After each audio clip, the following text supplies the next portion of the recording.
multiple ways the election could be stolen. The most shocking is the apparent vulnerability of the Dominion voting system's electronic voting machines and tabulators. We were the first to reveal to you the existence of what private cybersecurity analysts call Q-Snatch malware embedded in the Dominion voting software system. That's what they claim. Those same forensic IT investigators showed us the Frankfurt-based IP address of servers they believe housed election results from here in the United States. When we put that IP address on air for all the world to see, the next day, we couldn't find it anymore. It just disappeared. The former CEO of Overstock.com put together his own team of hackers and cybersecurity experts, and he insists his group was able to reverse engineer the hack of the election, and he turned the results of that investigative project over to the Trump team. For the fourth time, I asked Dominion Voting Systems for comment, and for the fourth time, I have not heard back from them. Well, joining me now is the former CEO of Overstock.com that's behind the team of hackers uncovering evidence of fraud, Patrick Byrne. Patrick, great to have you on the program. Great to be on. It's an honor, sir. Thank you.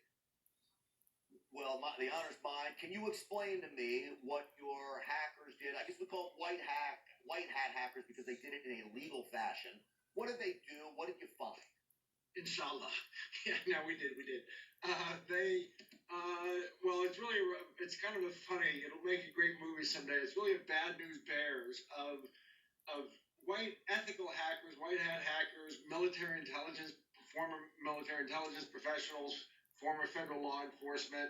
Just a real, like I said, we call ourselves the bad news bears. I'm the team coach. I'm not. Somebody asked me, somebody in Washington said, well, what's your corporate structure? I had to say the honest answer is we're the bad news bears. They have the Dominion's line. I can tell you right now. Okay, if you get physical access to the machine, you can. I'll walk you through 3 quick hacks. If you get physical access to the machine, you can insert a chip in the motherboard. There's a slot that should be filled with solder. It isn't. You could put a chip in there a few seconds. That machine's compromised for life. You could, on the back of the machine, it has an R232 port.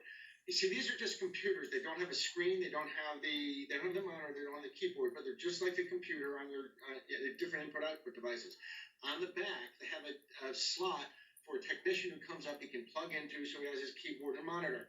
The person who does that gets root-level access with no password. So if anyone's ever been able to physically access one of these machines, they have then compromised it for life. In addition, there's this Q-Snatch.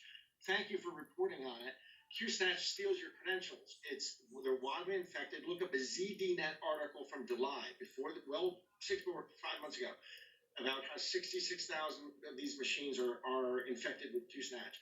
That means that as the administrator logs on, and gives the credentials, that someone over in China is buying them off the dark web, and they can then log on. So not only does the administrator of Maricopa County have to be honest, but we're counting on him to be honest, but in addition, we got to count the Nobel of Xi'an, China military hacking unit has stolen it, and now they hack the Maricopa machine. All right, so look, they can steal your passwords, they log the keystrokes. Now the question becomes, do you have any proof that votes are going overseas to be manipulated and come back? Is the proof there that we could bring before a judge or the FBI if they'd ever do anything and get up off their chairs? We can certainly prove that the data was going over there. We have the packet.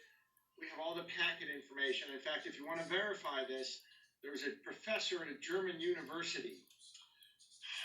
I think it may have been Frankfurt or it may have been Heidelberg, who wrote in the kind of place that like internet people who pay a lot of attention to packet and bandwidth go. And I've seen this article where he says, and this was, I think, just within a week after our election, he talks about the megabit of bandwidth that's being consumed from the United States and how on the U.S. election night, it had been 7 units. Totally increased. it increased, and it increased like 2 or 3 years faster than they had expected the night that during the hours of our election, which is highly suggestive that all that election data was in fact being piped into Frankfurt, Germany. And we have that All song. right, so I know you have more information as well, and so I want to get you back on the program to lay out some of the more. I mean, it's amazing the things that you have been bringing to light. Now we've just got to get someone to take notice in positions that can do something about this election. But Patrick Byrne, I appreciate the work you're doing really on your own to do what's right and make sure America is successful.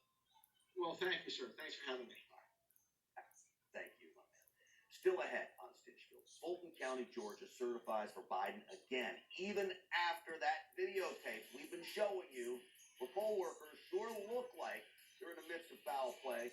So who's investigating all of this? We asked Georgia Congressman Jody Heiss when we come back.